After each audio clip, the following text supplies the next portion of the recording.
Acumatica POS is designed for counter sales and brick-and-mortar retail environments.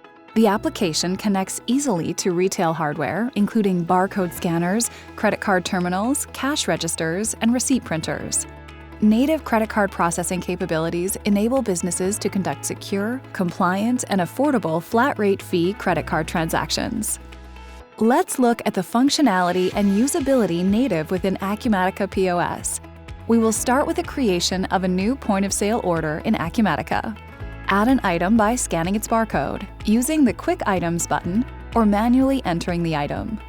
In this example, the customer is buying a laptop. We add the item to the order and then click on the Payment Details tab. Acumatica Payments is set up as this customer's default payment method. However, we can easily click the Quick Payment button to select a different default method. Click the Pay button to request payment via the credit card terminal. Once the customer swipes their card, the information is captured and transmitted for processing and approval. Now we can see the payment line items and their status.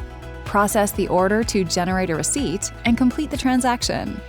With Acumatica POS, merchants gain connectivity with a physical terminal to process credit card payments and make more sales. Processing credit card payments with Acumatica POS makes counter sales easier than ever.